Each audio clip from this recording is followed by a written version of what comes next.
Iyi ni radio BBC gahuza miryango ivugira i Londres kuri metero 19, 25, 31 na 41. Ivugira ku mirongo ya FM mu karere k'ibiyaga binini no kuri internet kuri bbcgahuza.com.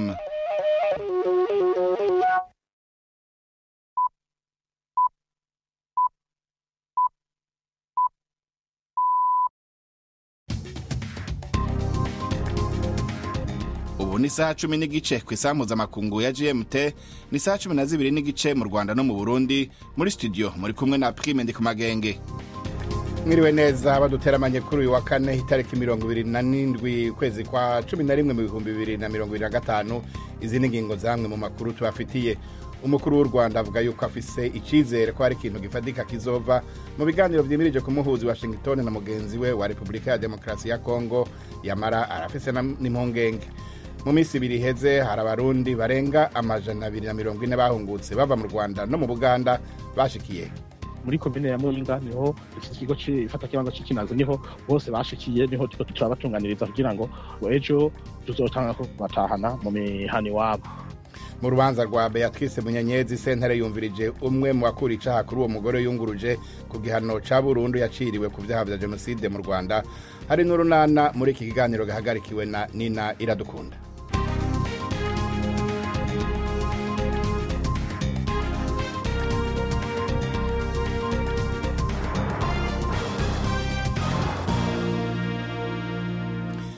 Vladimir Putin yemeje yuko umugwi w'abanyamerika bimirije gushika i Moscow kundwiza mu biganiro vyo kurangiza intambara ya Ukraine. Yavuze yuko integuro y'amahoro itavugwa ko rumwe y'ingingo 28 ishobora kuba umushinge w'amasezerano, ariko kandi avuga yuko atakamaro ko gusinya amasezerano ayariyo yose na leta ya Ukraine kuko leta y'Uburusiya itemera iyo leta ya Ukraine. Uwo mukuru w'Uburusiya yavuze yuko ibitero vyo hasi vy'ingabo z'Uburusiya bidashobora guhagarikwa, yongera kandi guhamagarira Ukraine kuva ku butaka bukiri mu minwe yayo. Umukuru wa CIA John Ratcliffe avuga yuko ukekwa kurasa abasirikare babiri bo muri Garde Nationale muri Amerika i Washington ari umunya-Afghanistan yakoreye ingabo za Amerika muri Afghanistan nyene. Bivuga yuko ari we yararongoye umugwi w'abasirikare b'abanya-Afghanistan bakoranye n'ingabo z'abanyamerika n'iz'Ubwongereza mu ntambara yamaze imyaka 20. N'umwe mu banya-Afghanistan ibihumbi bahawe amahirwe yo kujanwa muri Amerika inyuma yuko abatalibani bafashe ubutegetsi mu 2021. Kuva igitero co kuwa gatatu kibaye, Amerika yaciye ihagarika gukora amadosiye y'abanya-Afghanistan bashaka kwinjira muri Amerika. Perezida w'u Rwanda Paul Kagame yavuze yuko afise icizere ko ibiganiro bitegekanijwe i Washington hagati yiwe n'umukuru wa Republika ya Demokarasi ya Kongo bizogira ico bishikako gifadika. Gusa mu kiganiro yahaye abamenyesha makuru kuri uyu mugoroba, Perezida Kagame yagaragaje yuko afise amakenga ku bushake bw'abayobozi ba Kongo, avuga yuko muri kahise bagiye bemera ikintu bwaca bagakora igitandukanye naco. Ni inkuru tubaza Jean-Claude Mwambutsa. Mu kiganiro n'abanyamakuru cyabereye mu biro bye, Perezida Kagame yibanze cyane ku bibazo bifitanye isano n'igihugu cya Kongo ndetse n'umubano mubi uri hagati y'ibihugu byombi. Avuga ku nama iteganijwe i Washington muri Leta Zunze Ubumwe za Amerika hagati ye na Felix Tshisekedi wa Kongo, Kagame yavuze ko afite icyizere ko noneho iyi nama ishobora kugira ikigeraho. The fact that there is even a possibility of meeting in Washington is a good effort. Kuba binashoboka ko duhurira i Washington nakigoro gakomeye. Mbere ntitwari twarigeze dukora ibintu nk'ibi. Imyaka ya mbere twataye umwanya muri ivyo ataco dushitse ko kiboneka. Nibaza ko ari intambwe nziza igana mu nzira nziza. Gushika ku gihe gikomeye gitanga icizere ko twegereje gushika ku mahoro arama ni ikintu dushobora kubandanya kwizera no gukora. Can still continue to hope for and work towards. Gusa nk'uko yari yabivugiye mu nama ya Unity Club ihuza abategetsi bakuru b'igihugu, Kagame yongeye kugaragaza ugushidikanya ku bushake bwa Kongo, avuga ko yemera ikintu none ejo igakora ikinyuranyo cyacyo. Perezida Kagame yanabajijwe ku ifungurwa ry'ikibuga cy'indege cya Goma ryifujwe n'umukuru w'Ubufaransa, avuga ko byakorwa ku mpamvu z'ubutabazi. Kuri iki kibazo uku niko Kagame yashubije: If I were the one, you come and I'm the one controlling. Yaba ari jewe ngenzura Goma, ukaza ngo nshaka gukoresha Goma, vuga nti ego, ariko hari ibibanza gukurikizwa. Goma iri mu bibazo byanje dufitanye na leta. Ubu rero iri mu minwe yanje. sinshobora kuyiguha gushika igihe unyerekeye nawe ingene uzotora inyishu ibibazo vyanje. Nshobora kumvikana nk'uriko aravugira aba bantu, ariko ndiko ndiyumvira gusa. Iyaba ndibo ushaka Goma, ushaka Kavumu, Bukavu, canke ushaka ko ubuseko bwa Kongo bwose bugaruka, ni vyiza, nta ngorane ndabifiseko. Ivyo bizoshoboka igihe gusa utoye inyishu ibibazo vyanje. Avuga ku mutwe wa FDL urwanya gisirikare ubutegetsi bw'u Rwanda, Kagame yongeye gutunga agatoki umukuru wa Kongo ko akorana bya hafi n'uyu mutwe kandi ko atabihishira. Naho ku mubare w'abagize uyu mutwe, Kagame yavuze ko ari benshi, ariko ko icy'ingenzi atari umubare wabo, ahubwo ko ari ukumenya abari bo n'impungenge bateye akarere. Igisirikare muri Guinea Bissau cagenye mu general ngo harongora igihugu muri uyu mwaka uri imbere, inyuma y'umunsi umwe gifashe ubutegetsi. General Hortan Tam yarahiriye amabanga yo gutwara igihugu mu birori vyabereye mu biro bikuru vya gisirikare. Igisirikare carahagaritse ibijanye n'amatora, gica kiranka yuko hasohoka ivyavuye mu matora y'umukuru w'igihugu yabaye kuwa Mungu heze, bikaba vyari bitegekanijwe ko bitangazwa uyu munsi. Umukuru w'igihugu yatembagajwe ku butegetsi Umaro Sisoko Embalo yari yitezwe cyane kuyatsinda, ubu arafunzwe n'igisirikare.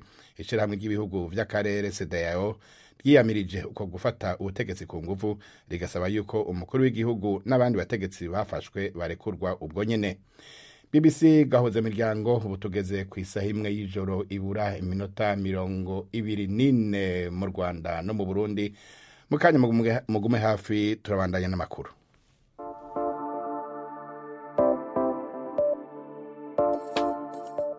Kuva ku itariki 3 z'ukwezi kwa 12 mu 2025, Radio BBC gahuza miryango izotangura gusamiranira mu gisagara ca Nairobi muri Kenya. Nutangwe gukurikirana ibiganiro ukunda bya BBC gahuza miryango kuri metero 19 na 31 ku mirongo ya FM mu biyaga binini no ku rubuga rwacu rwa Facebook BBC News gahuza.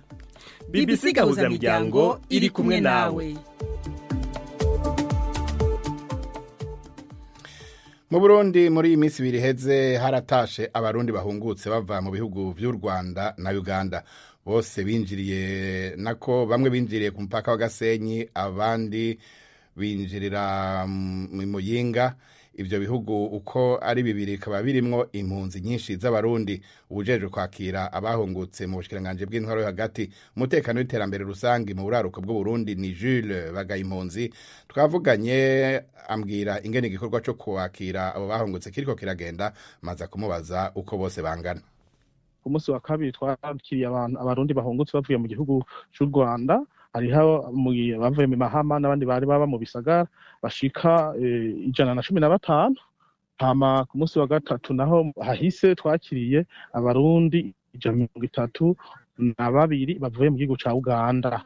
Kenshi usanga ari abana n'abafasoni, ego abagabo usanga bari ku rugero rutoyi.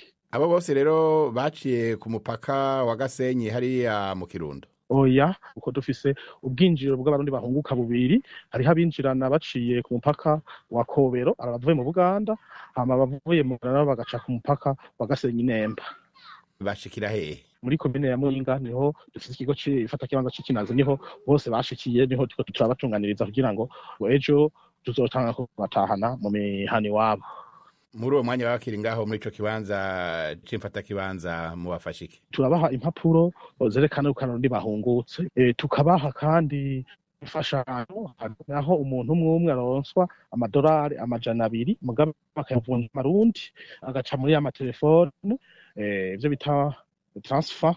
Hama nyuma y'amadolari 200 tubongera kandi n'amadolari 200 ku muntu cyo kuzokwiyunguruza aho tuzobashikana, kuko tutabashikana muhira nyezina, tubashikana ku migwa mikuru y'intara za kera. Ayo madolari 200 arenga ko niyo bace bakoresha mu kuva aho twabasize ibyo bashike mu mihane wabo. Hariho n'ifashanyo z'ibifungurwa, n'ibitari ibifungurwa n'ibikoresho bimwe bimwe, kandi zo fashanyo nk'iz'ibifungurwa zagenewe amezi 3 zikabafasha. Barabaha ubushaza, bakabaha umuceri. Rero navuga ko hariho na gishasha, navuga ko umuntu wese yahungutse afise guhera ku myaka 18 kuduga aza gutahana ikarata yo kwivurizako. hamwe bose niko turazibahereza kugira bazorohere bashitse iwabo. Ego murabuze ko mubatekerera imfungurwa z'amezi 3 none mu mezi 3 bazoba barashobora kuronka ubuzi bashobore kurima bimbure kugira ngo bashobore kwibeshaho mu buzima bwa misi yose. Turabafasha nubwo tubaha izo fashanyo y'amezi 3 n'ubundi bamaze gushika iwabo kubashigikira abagize amakoperative bakabaha udufaranga two kwingurane kugira ngo bashobore kwiteza imbere, hama tugafasha biciye n'umushikiranganji bagafasha abantu barabakozi ba leta kugira bashobore gusuzwa mu buzi, hama nabo tukabahimiriza gushika baja ku kivi. Urumuna haba baje mu gihe c'imvura baca batanga kurima utuntu ibiterwa vyera kare, utuboga uduki, murabona nk'utuboga mu mezi 3 tuba twatangwe kwimbura. Hame kandi no mu kibano baramufasha kuko abarundi muzi ko dusanzwe dufise umugenzo cane wo gufashanya. Ego muvuze ngo bashike barima, none ubwo umuntu amaze imyaka yari yarahunze itongo ryo ntashobora gusanga hari abandi barifashe bikagorana ngene ashobora gusubira ku mirimo yiwe. Birashika si kenshi cyane, hariho usanga kubera ko abo bivukana ugasanga agatongo kubera ko bariko barakarima, mugabo nico gituma na leta y'ubundi yavyumviye ifatwa n'abafatanya ibikorwa yarashizeho urwego rw'abashingwa manza bakabungana mu vy'amategeko kandi ku buntu bikagenda neza. N'abaje ntwaro baba bizi nk'uko nyene cyo mukuru w'igihugu yabivuze ati ibintu byose by'abantu bahunze abaje ntwaro mugume mu bicungi kugira ngo aho bazozira umwe asubizwa mu vyiwe. Hanyuma haraheze iminsi tutumva abantu abarundi batahuka bava mu Rwanda bava muri Uganda, hari abandi mwiteze muri no minsi? Mu Rwanda ntibari baherutse ariko muri Uganda bisi baza aba n'inshuro y'indwi abaje bajeje kuva ku mwaka utanguye. Bose rero gushika ubu abahungutse bava muri Uganda bamaze kungana gute? No kuvuga inshuro imwe yose n'ibindi twaba twakira abantu bashika 180 mucumva yuko atari abantu bake. Muratwihanganira kuri uwo murongo wa telefone byaza biracamwo ukagorana. Mu Rwanda hakomeje urubanza rwa Beatrice Munyenyezi yunguruje ku gihano cyo gufungwa burundu nyuma yo kwagirwa n'ivyaha vya genocide no gusambanya abagore ku gahato. Uyu munsi sentare yumvirije abantu 4 bakuri icaha kuri Beatrice Munyenyezi bavuga yuko ataruhara yagize muri genocide. Munyenyezi yarungitswe mu Rwanda na leta zunze ubumwe za Amerika mu bihumbi 2021 ngo aburane ku vyaha vya genocide, ivyaha we ahakana. Ni inkuru ya Yves Bucyana.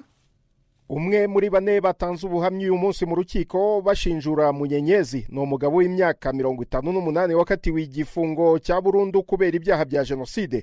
Uyu mu rukiko ntafatwa nk'umutangabuhamya ahubwo nk'uha makuru urukiko. Yabwiye urukiko ko azi Munyenyezi kuva muri 1993 yiga mu ishuri rya Gitwe aho yiganaga n'umugabo we Arsene Shalom ntaho bari. Avuga ko hari igihe nyirabukwe wa Beatrice Munyenyezi ari we Nyiramasuhuko Paulina wari minisitiri w'umuryango yamubwiraga kujya gutwara umuhungu we Shalom akabatwara na bombi na Beatrice Munyenyezi abavana ku ishuri Gitwe abazana i Butare. Uwo mugabo yavuze ko yanamutwaye bakora ubukwe, yemeza ko Munyenyezi icyo gihe yari atwite. Yarabwiye urukiko ko mu gihe cya genocide yakorewe abatutsi muri 1994 atakomeje gutwara nyirabukwe wa Beatrice Munyenyezi kuko yari umusivile, ko abayobozi batangiye gutwarwa n'abasirikare. Uwo watanze amakuru yavuze ko mu rubanza rwe yashinjwe ko yishe umubikira amuhawe na Beatrice Munyenyezi, nyamara ngo ntaho yahuriye n'umubikira ndetse nta naho ngo yahuriye na Beatrice Munyenyezi kuri uwo mubikira. Avuga ko iby'amakuru y'iyicwa ry'umubikira nawe yabyumvise kuri radio aho afungiye muri gereza ya Mpanga. Yabwiye urukiko ko nta bikorwa azi bya genocide byabereye kuri hoteli Ihuriro, cyakora ko azi ko hari bariyeri kuko ngo yayinyuzeho. Mu guhatwa ibibazo umushinjacyaha yamubaje ati mu rukiko rwisumbuye rwa Huye wavuze ko kuva mu kwezi kwa 4 kugera mu kwezi kwa 7 utongeye kubona Beatrice Munyenyezi kugezaho agutangiyeho umugabo mu rukiko, ayo magambo sa yawe? Nawe mu gusubiza avuga ko ayo magambo ataraye ko bamubeshyera. Umucamanza mubaza niba ntacyo yongera kubyo yabwiye urukiko, nawe ati nk'uko leta y'u Rwanda igendera ku mategeko ndetse ikanarengera uburenganzira bwa muntu, ndasaba ko Beatrice Munyenyezi yarenganurwa. Umucamanza yamuciye mu ijambo ati ibyo ntibikureba, urukiko nirwo rumenya ko umuntu arengana cyangwa atarengana. Urubanza ruzakomeza ku itariki 8 z'ukwezi gutaha. Umukuru wa Eklezia Katolika Papa Leon yagabishije ko kazoza kazina muntu kari mu mayira abiri, ivyo akaba yabivugiye mu ijambo ryiwe yavugiye mu mahanga kuva ashitse muri ayo mabanga mu kwezi kwa gatanu. Avugira muri Turkiya, uwo mwungere mukuru wa Eklezia Katolika yababajwe n'ukwiyongera k'urugero rw'amatati ku isi, acagabisha yuko hashobora kuba intambara y'isi yose irwanwa mu bice bito bito. Papa Leon yasanganiwe na Perezida Recep Tayyip Erdogan, yashimangiye ico yise ugutahura neza k'umukuru wa Eklezia Katolika kw'ikibazo ca Palestina. Urwo rugendo rwa Papa ruriko rurakurikiranirwa hafi mu gihe vyibazwa yuko ashobora kuzovuga ku kibazo c'uburenganzira bwa zina muntu muri Turkiya.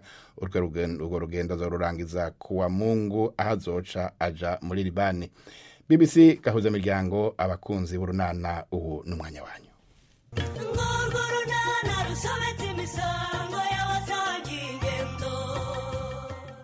Rero yakomeje gutitiriza Chris amusaba ko bajyana iwabo. Budensiye nawe aragiranye sinama yo kwibagirwa Chris burundu. Azabibasha se? N'urunana. Amakuru y'iminsi isanye. Shandaho ntacyo mbaye, ndashima Imana muri rusange. Ndashaka gusa hari hanaciye iminsi tutavugana. Hari haciye iminsi ibyo. Gusa njye muri gahunda zanjye nifitemo no kuzaza kukureba tukaganira byimbitse. Kwiganirira bisanzwe se cyangwa hari ikintu washaka kuzanganirizaho by'umwihariko? Yewe bude. Ubanza uzagera ukanye n'ubukuntu mpora ngushyira mu bibazo byanjye na Chris. Na Chris? Nanone? Sinzi ko byarangiye wakomeje ubuzima bwawe nawe agakomeza ubwe. Chris rero ntajya mvamo ngo nshiremo rwose. Urabizi neza ko mu minsi yashize nafashe gahunda yo kujya nibyukira nkajya gukora siporo. None siri kukugiraho ingaruka? Siporo nayitangiye rwose numva ari igiye gutuma mpuga ibitekerezo byanjye byose bikava kuri Chris bikigira muri siporo. None si ikibazo wayigizemo ni ikihe? Aho kunyibagiza Chris iri kumunyibutsa kurushaho. Sinigeze kubikubwira se nawe nasanze ari umuntu ukunda siporo cyane ku buryo adapfa gusiba. Warabimbwiye ariko ibyo numva atari ikibazo. Jya ugenda ukora ibyawe utahe nawe azakora ibyo atahe. Ntabwo bikunda rero. Iyo duhora ahagarara akansuhuza tukaganira nk'umunota umwe cyangwa ibiri, urabyumva rero iyo amaze kugenda mu mutwe bihita byivangavanga nkasigara ameze nk'igishushushungwe. None sanye Karame, nta kuntu wajya ukorera ahantu atagera? Rero Budensiyana ntakubeshye guhura na Chris nanjye mba mbishaka pe, kuko hari igihe ngira ubunebwe bwo kubyuka bikananira neza. Atangira gufata umwanzuro ngo reka nsibe. Ijwi rigahita rinyongorera ngo reka usibe kandi wari guhura na Chris mukaganira. Ubwo nanjye nkabanda badutse ndagiye. Rero niwe wihemukira. Umuhungu yamaze kukwereka ko mutakiri kumwe. Nuko guhagara ngo gusuhuze ni nko kukubwira ngo ibyacu byararangiye ntacyo tugipfana kandi nta nicyo dupfa. Burese nicyo bivuze Shabude. Bure ntiwasanga nawe atekereza nk'uko mutekereza. Reka nta gatima gakomanga kwa Chris. Wesha. Chris bari kumwe na re 100%. Dore niwe bamarana umwanya we wose nyuma y'akazi. Akabagambiriye ikise kunyisuhurishwa buri gihe ko duhuriye muri siporo. Nyine nibyo nakubwiraga ko iby'urukundo yamaze kubivamo kera ndetse ahubwo asiga kubona nk'umuntu baziranye bisanzwe. Bure niko bimeze se? Aha, none se nkubazanye. Muri uwo munota cyangwa ibiri muhagarara muganira, hari ikintu kidasanzwe cyerekeye urukundo yari yakubwira? Urashaka yangaye se Honori? Ariko abacuruzi rwose hari ubwo kugendereye wese abaje kugura amandazi. Umva uzwi ntaryoha. None se kudasanzwe ugenda ha nakumvuza ngo n'ikiko Honori. Hari kidasanzwe kumbwira se? Ese ubu kukubwira ra? Ahubwo nyine kidasanzwe nuko nje kukubaza. Nta kibazo mbaza niba nkizi ndakubwira Honori. Nako si ukukubaza ni ukukugisha inama na di. Honori, umugore mukire nkawe waza kugisha inama na di nimeze iteko. Ariko ma. Ubuse nkizi iki na di? Ndabizi bene ibintu nibo bene namba. Ubu urajuganye kandi umugabo wawe n'umukozi wa koperative na nyoko bukwe n'umukire ufite amasambu. Ubwo se ufite ikihe kibazo? None se nadi Ndakumva. imitungo ya mabukwe ni yanjye. Buriya turadufaranga karimira korera ku cyuma twamarira icy'umuryango w'abantu batatu koko. Kuzi neza ko nge ntacyo nkora ngo ninjize mu rugo. None se biri wicaye kubera iki? Wewe wahagurutse ugakora ukunganira umugabo wawe. Icyo nicyo kinzanye hano iwawe nadi. Wabigenje ute ko mbona umaze gutera imbere kandi ejo bundi warindushye itagira epfo na ruguru. Ubuse nakubwira ngo nabigenze nako ko Honori. Nuko nyine nkikoresheje. Nawe ureba amasaha y'amandazi aba yabonetse kandi yanahoze. Buri gihe saa 11 ntishobora kunsiga mu buriri. none se ko nzi ko utu tuntu wadutangiye utwite kandi ko Patrick nta kintu yakumariraga muri biriya bihe wakuyeho igishoro cyo gutangira koko Nadi. Igishoro rero nagihawe n'abayobozi kuko nisanze ku rutonde rw'abahojwe n'amahirwe atandukanye yo gufasha abaturage kwikura mu bukene. Aha niwumva ko nawe umenye ibiva mu kugendagenda we ikinzanye ahangaha kirakabyara rwose ngaho yame neza Nadi yame rwose urwo rutonde ruba rurihe ninde urukora arukora ryari kandi agendera kuki. Urutonde rero ngo rukorwa hashingiye ku makuru abaturage baba batanze muri system imibereho rukaba rusohoka abaturage ba mikoro make bakeneye gufashwa ngo bikure mu bukene. Gusa si impamye ko kwa Karemera mwamuri muri icyo cyiciro. None se iyo system y'imibereho ninde uyikoresha ngo nzajye kumureba we? Uyu munsi ko wazindutse cyane Nduti? Ubu nafashe ingamba ntabwo nzongera gusiba cyangwa nyererwa ishuri. Wafashe imyanzuro myiza. Uzi ko hari igihe wazaga mwarimu wa mbere yarangije kwigisha harimo uwa kabiri. Ibyo byatumaga mba umuswa buri munsi nkakurura ikirizo. Ndashaka ko muri iki gihembwe byibuze nzaza nko mu 10 ba mbere. Nutongera gusibagura kuko wishakiye ukajya wicara mu ishuri nturangaye cyangwa ngo usakuze wataha ababyeyi bakagufasha gukora imikoro ku ishuri baguhaye nta kabuza uzaba umuhanga. Bazamfasha se shaba bahari ko mama bari mu mirimo papa yigiriye mu kabari.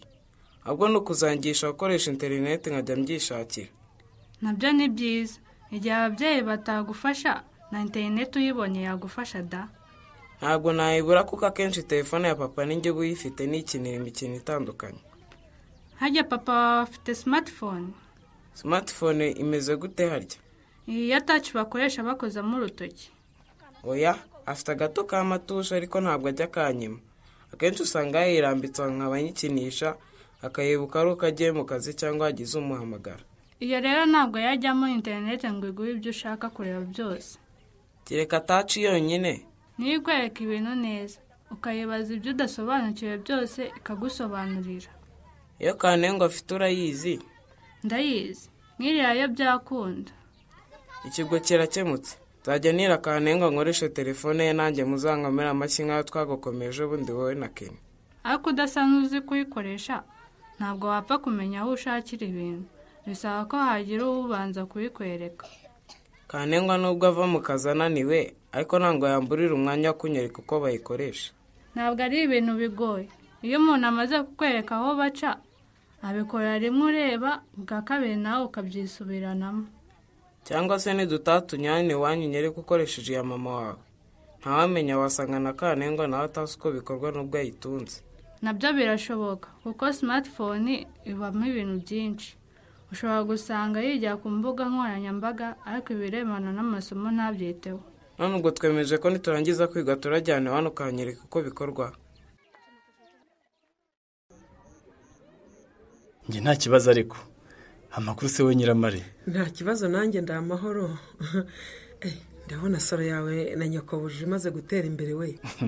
Ngaho ngwino wicara hangaho mbwira uko mbigenza. Ese wagize ngo nje gusokoresha imisatsi? Wenda nzabanza ejo bundi ariko ubunje kwirebera telefone. Bambwiye ko ukunda kugira telefone nziza kandi ngugurisha make. Washaka telefone yo kugura se? Cyane rwose uyinshakire nziza ariko idahenze. Hano desi nari mafite agatelefone keza none umuntu amaze kugatwara kandi se nkamuhereye ngahe Nyiramare aya ngaya abiri. Kuvuga ngo ya telefone ubwo ntugira ngo ndashaka kagatushi. Ndashaka telefone nziza nini ya touch. Ishobora gufata amafoto ikayohereza nkayandikamo ibintu. Mbese nyine izi zigezweho zikora ibintu byose. Ibyo ntabyo ngiye Patrick ndi umuryakariho. Akira nguririye hange rwose nzaba nshaka indi nyuma. Yego de ni nk'iyi rwose ndimo nshaka. Uwiro ishaka mangahe Patrick? Niba ufite gahunda turumvikana Nyiramare. Oya ndayifite. Kuko iyi telefone ni nziza irambana umuriro. Urebe nk'ubu uyu muriro urimo. Nubona avanye mu rugo mu gitondo. Ifotora neza Nyiramare reba itegereze. Reba ariko. Ndabona ari nziza. Reba rwose amafoto rwose y'uruhehemuri. Ishaka. Iyi telefone nta kibazo na kimwe ifite. Ninjye wayikuriye mu iduka rinshyashya. Ndayikoresha kugeza uyu munsi nta na kimwe ndayikoraho. Patrick. Niba uyizeye. Ndayizeye. Mbwira amafaranga ubundi ukuremo simukadi zawe nkwishyure. Amafaranga yo ntagire ikibazo Nyiramare. Kuko ndabizi ko ayo uyigura yose ntabwo uzigera wicuza ko waguze telefone yanjye. Akira abanza ushyiremo simukadi zawe ariko. unayivugira wumve ukuntu ijwi ryawe wagira ngo ryayingure na mixer. Ako kiri nkubaze ikintu kandi usubize. Ndagusubiza rwose. Utekereza ko iyo naje hano mba nazanywe n'iki cyangwa mba naje kureba iki? Waje kureba njye. Hari ikindi se kiba kikugenza atari ukundeba ngo tuganire? Urakoze cyane niba ari uko byumva. Hari ikindi se ntazi kiba cyakuzanye? Nge narinzi ko wowe wumva ko mba naje kureba televiziyo iwawe. Gute se umuntu mukuru nkawe yaza kureba televiziyo? Simbizi ibyo ni wowe wabimenya. Ko mbona senza ugahita ucana televiziyo ukaba urigendeye. Nge nibwiraga ko iyo usiganye na televiziyo uba wumva ko icyo naje gushaka nakibonye. Ariko nagusabye imbabazi Leya. Uriya muntu nagiye kureba yantindije kandi nakubwiye ko bitazasubira humura. Aha nzabibara mbibonye. Wenda gutindana n'umuntu ntibizasubira, ariko wenda ejo uzatinda kuri telefone, ejo bundi utinde kuri WhatsApp, ejo bundi utinde kuri Instagram.